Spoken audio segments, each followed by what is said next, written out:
Am I the asshole for refusing to remove a piece of jewelry at the request of my friend on her wedding day?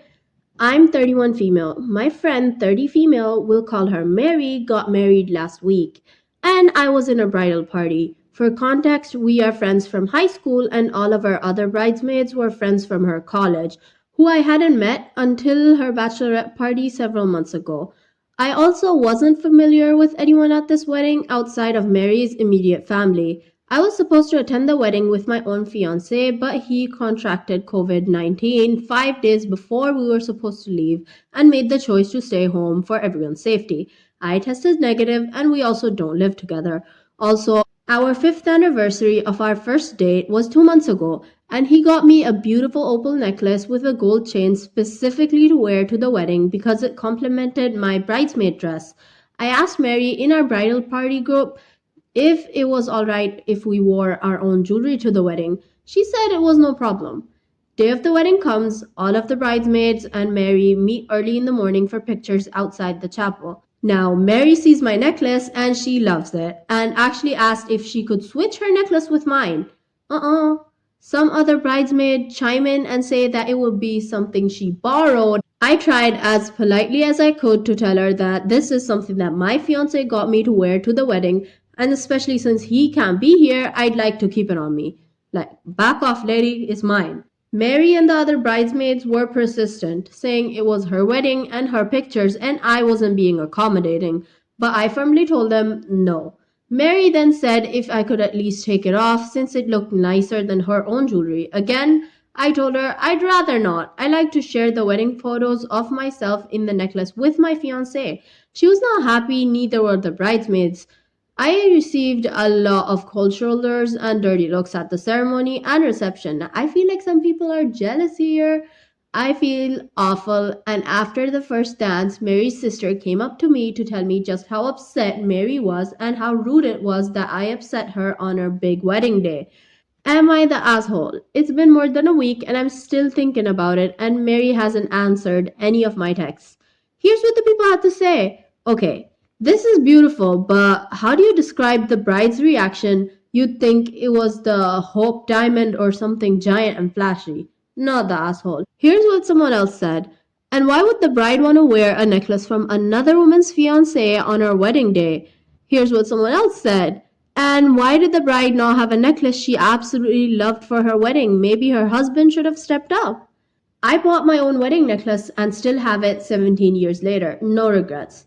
I agree that she is not the asshole. This is something her fiance got her and she shouldn't have to share it with anyone or lend it to anyone. Am I the asshole for taking attention away from a bride at the wedding? I suffer from panic disorder, which means I tend to suffer panic attacks on a regular basis. They're usually triggered by external stimuli, especially if it's related to my CPTSD. But they also happen seemingly out of nowhere, because I was abused repeatedly as a child and I'm still dealing with the fallout in adulthood. Fast forward to last weekend, my girlfriend's cousin, let's call her Susan, was getting married and invited me to come to the wedding as a +1. It was a very small and intimate ceremony, but relatively safe given COVID restrictions. I'd already been feeling on edge earlier that morning after an argument with my dad, but decided to come anyway, thinking being with my girlfriend's family would help me get my mind off things. Sadly, this on-edge feeling didn't go away. I tried to hold in my anxiety to keep the peace, but it wasn't working. My girlfriend tried calming me down and holding my hand and assuring me everything was okay. After a few minutes, I got up during the vows and headed to the lobby to try and calm down. My girlfriend got up with me. A few people stared at us as we left. After a while, I did feel better and some relatives asked me if I was alright. It felt nice knowing that these total strangers weren't going to judge me for a mental crisis that I couldn't control. Later that day, I was at my girlfriend's apartment while she was in the bathroom. Her phone went off, revealing a string of texts from Susan. I didn't snoop through her phone. Text on iPhone appeared briefly for a few seconds while on sleep mode.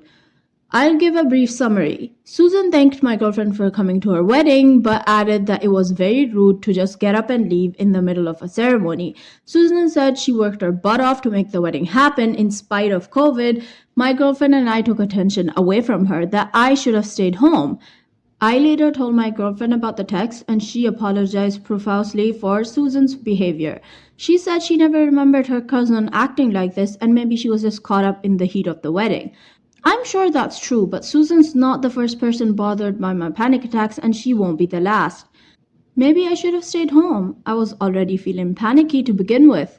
But I left anyway because I loved being around my girlfriend and her family. Maybe it was selfish of me to do this on such a special occasion as a wedding. Also, I don't think I made a big scene or anything. I had some staggered breathing, tremors, and felt lightheaded. There were about 12 to 15 people in the audience. So here's what the people had to say. Gentle, you are the asshole. Look, I empathize as I have anxiety disorder and depression, but just because we can't help that we have them doesn't mean we suddenly don't hold ourselves accountable for our actions and the way they affect folks regardless. It explains our behavior, but it doesn't excuse it. You are already feeling panicky, and given that you knew a breakdown was coming, it is a little bit selfish of you to have gone to someone's wedding expecting their family to make you feel better. Honestly, Susan's reaction was valid. It's understandable to be hurt in her position, like going to one of her most emotional milestones, not to be there to support her, but to use it as a distraction. It is a little self centered.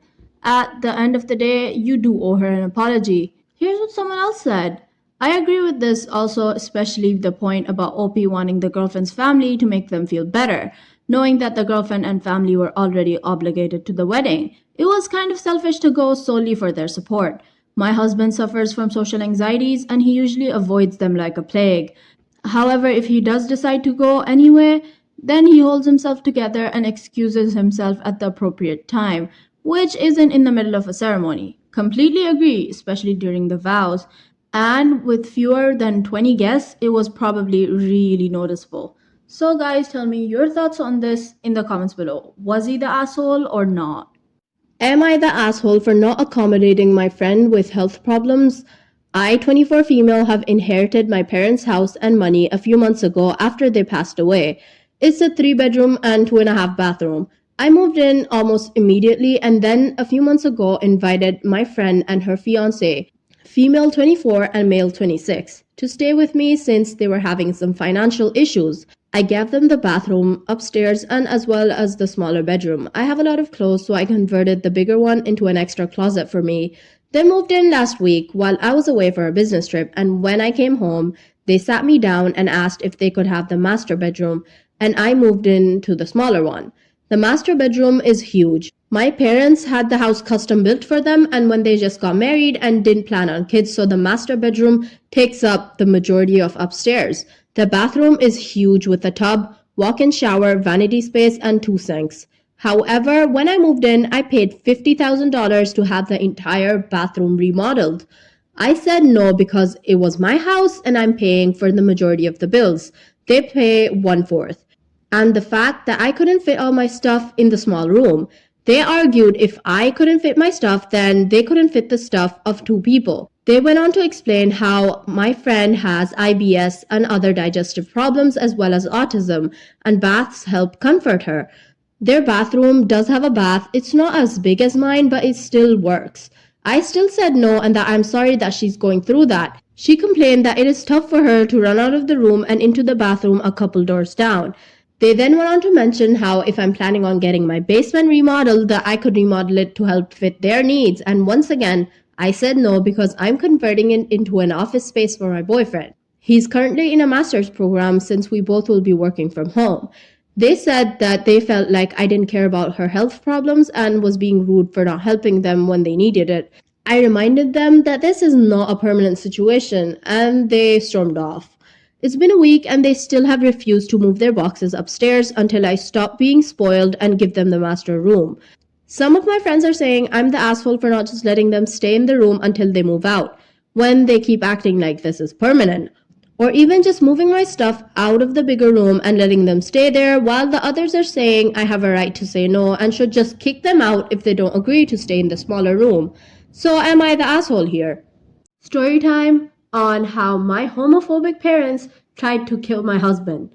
I'm a gay male with a wonderful husband and my mother does not approve at all. My mother thinks that my husband is the devil. She legit says this. And my father thinks that I'm not being a man. At my wedding, she tried to kill my husband. He's very allergic to strawberries, like very allergic. And if my mother in law hadn't seen her hiding strawberries in the cake, she was stuffing strawberries in the cake. I know it sounds weird, but me, my husband, my parents in law are amazing people and treat me like their own son. All moved to Colorado and she doesn't know the address. Okay guys, that is all we have for today. If you did enjoy the video, make sure you leave a thumbs up as it really does help my channel a lot, and comment down below your thoughts or your favorite parts of the story.